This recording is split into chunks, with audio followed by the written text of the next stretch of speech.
Hey guys, French Monica here again with another video. So today we're gonna do my June budget, my June monthly budget. And I totally did not upload a video for our May budget. I did have a budget, but I just didn't really have time to film it. But May was a little bit of a crazy month. We paid debt, but then we also incurred more debt because we had an emergency that was a few $1,000s, so it wasn't something that we could cover with the money that we kind of had put aside already. So that happened, and then also my husband was off of work for a week, so that happened too. And so the way things work kind of with him is like his whatever happens in, say, like June will affect our money for July, or whatever happens in May will affect our money for June. So we're always kind of like a month behind with activity when it comes to his pay. So we're just gonna get into it. I'm using my erasable pens. I love these pens. I even use them at work because sometimes things just need to be erased. You can actually, I have them linked below, so if you're interested in checking them out, you can just go to the link below. Okay, so first we're gonna start with our full-time income. And so this month it was $6,134. So there's a couple of things with that. Is I used to have like an advance that was coming out of my paycheck, which isn't anymore. So my net pay increased while my husband didn't work for a week, so his net pay decreased. But luckily it was kind of like around the same, so we didn't have I guess too much variance, I guess, in it. So that was good. And then so our child tax benefit is $657. And so a couple things with that. So if you watch some of my previous videos, there's a couple expenses that I don't share in regards to our kids. And so what I just do is I take that expense out and I also take that income out. So it doesn't really make a difference, and then I budget everything else. But this amount here, next month, it's going down by, I think, like almost $400. So that's definitely going to affect our budget a lot going further. So I'm definitely even gonna have to move around how I pay for certain things, because I always pay specific things for that paycheck. Or not paycheck, but that income source. So that will be interesting to see how that goes. I think July is gonna be a little bit more challenging. And so our side hustle income, and so this generally is the same every month. Sometimes it goes a little bit higher, but $700. So if we add all this together, that comes up to $7,900. Guys, I cannot talk today. $7,491. And so this next section is where I put kind of like our fixed plus like reoccurring bills. It's not that they're necessarily a fixed amount, but this is the bills that happen every single month, and we can't really control them. I wish we could, we can't. So tithe, we give 10% of our income to the local church, so that's $749. Our rent every month, we currently live in a basement apartment that we're hopefully trying to get up out of at some point. Our car insurance, so actually this isn't just car insurance, it is car insurance for 2 cars, and then life insurance for me and my husband, and also our renter's insurance. And so I used to budget $590, but when I looked at my bank account and I added the numbers together, the 3 numbers, I realized it was actually over $600 now. So I'm not sure when that change happened, but so now I'm budgeting $610. Okay, so Kudo, it's our cell phone. This covers 3 cell phones. So I budget $350, which recently has been over. We've been spending around $310, but in May, on May 24th, it was my grandpa's birthday and he lives in Jamaica. So I called him and I talked to him for probably about 20 minutes at probably like $1 something a minute, because I couldn't wait to get a calling card, or else I probably wouldn't end up calling. So it probably actually this month may be closer to the $350 amount, but I don't mind because my grandpa and I live in. So our Nissan, we have 2 cars, one we paid cash and one we didn't. So this payment is $540.36. And then now we get into our credit cards. So I feel like the situation with our credit cards has kind of been like one unfortunate event after the other. But now we're trying to focus on paying these off and just not using them again. So Capital One, you'll see like some of these names come again because one's mine, one's my husband's. The minimum payment, I'm gonna put $250. It's gonna be lower than that, but I added some extra amounts to there. Canadian Tire. So in May, we actually paid off this card. So this card, it actually, for some reason, because after we paid it, some random Amazon charge came out after. So I think it has a balance of like $9. So unless there's some additional interest that comes out, I'm just budgeting $10 for this. And so we used to pay $30. So now that's why I added this extra $30 to pay. Okay, so then after that is we have a line of credit. And so every month we pay $130. That comes out bi-weekly, or actually on the 15th and the last day of the month. American Express. So this payment is just $20 a month. I believe the balance is like $900 on the card. Another Capital One card, and so I think that's probably going to be around $200 this month. I'm not completely sure, but this is one of the cards that we ended up using because of our emergency in May. So that's why this payment has increased significantly. So I'm assuming it's going to be this. Hopefully it's not more, but yeah.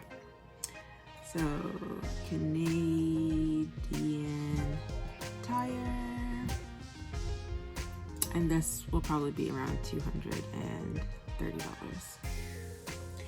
And then we have loan one, it's $278.50. Loan two, $327.51. And so that's basically our monthly debt payment. And so we want to move, but this debt is kind of like hindering us from doing that.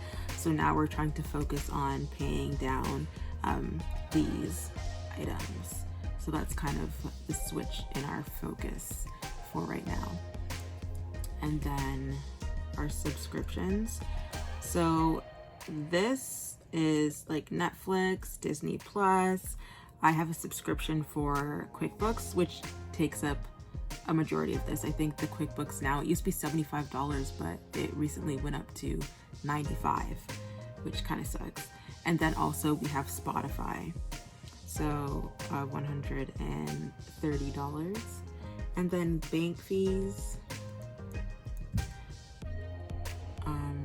we just budget $20, even though we don't really spend $20 in bank fees. And then a tax-free savings account that I just put money in every month for my kids. We just do $50 for right now. And okay, so loan one, again, $278.50. So the story behind this is because we had like a week of income that we didn't get, that we won't be getting in June. I did get some money from the government last month. It was around $900. So I used that to pay some of the expenses, like these variable expenses that would normally come out of one of our paychecks at the beginning of the month. And so because I kind of did some shuffling around with everything that kind of happened in May, normally this would have already been taken care of in May. So this one here, where is it? This one here is the payment that is due July 5th, and this one is the payment that is due June 5th. So we basically have to pay it double in 1 month, but normally we wouldn't have this item here. And so if we add all this up, it comes to $5,088.87. And then we have $2,402.13 left over. So we're just gonna carry that over here. And I use the budget by paycheck workbook by Thebudgetmom because I like how it's laid out, but I don't do cash envelopes. Part of the reason is because just getting to the bank and having to actually take out the cash is just a whole ordeal.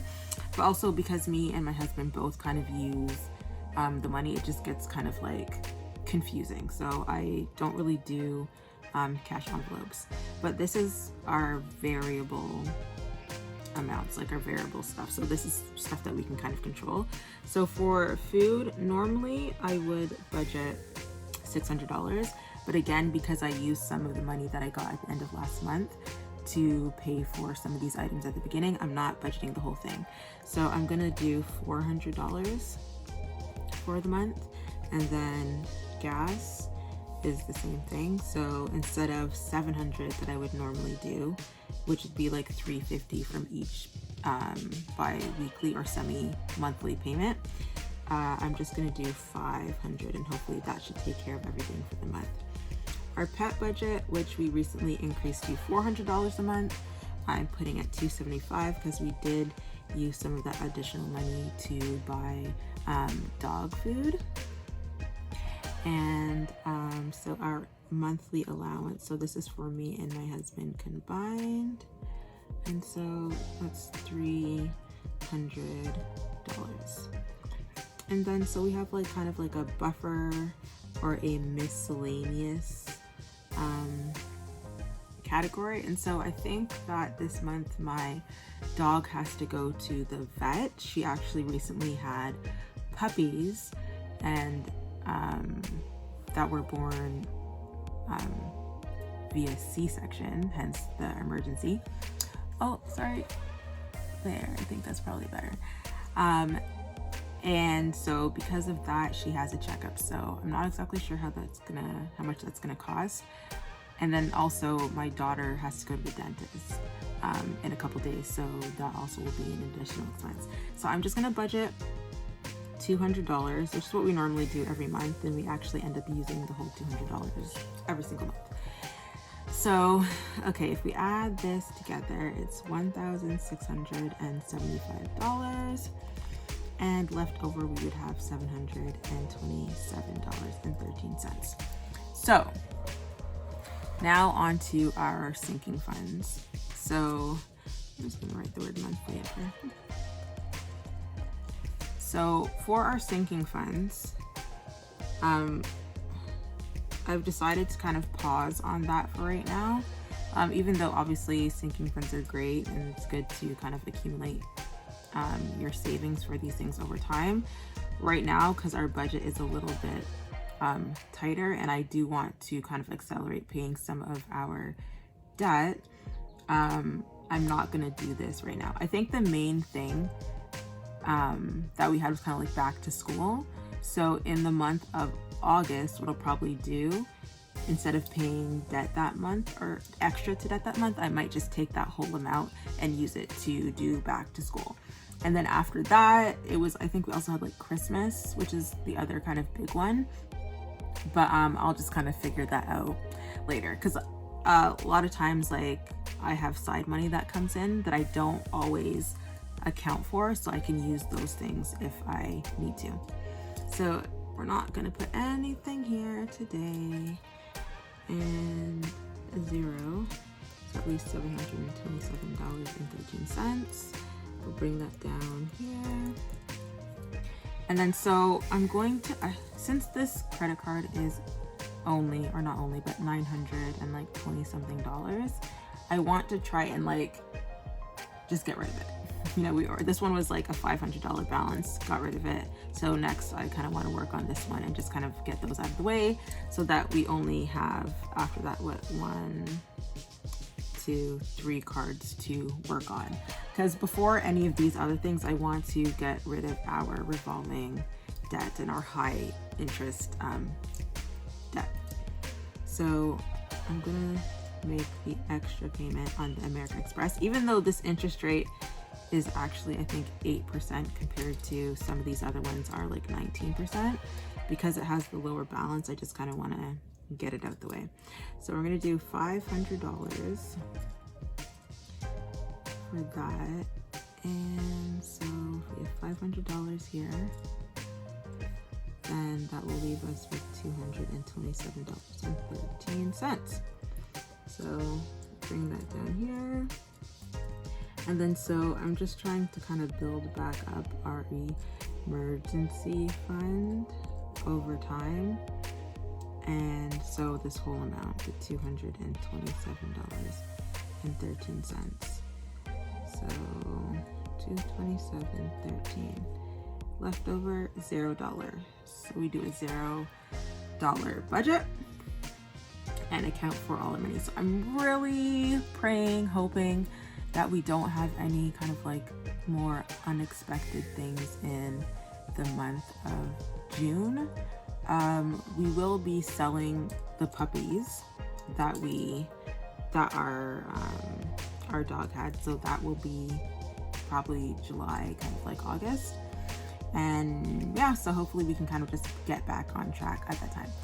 So I hope you enjoyed the video, and if you have any questions or comments, leave them below. Please like, subscribe to my channel, share it if you think this might be helpful for someone else that might like this form of budgeting, and I will see you guys later. Bye.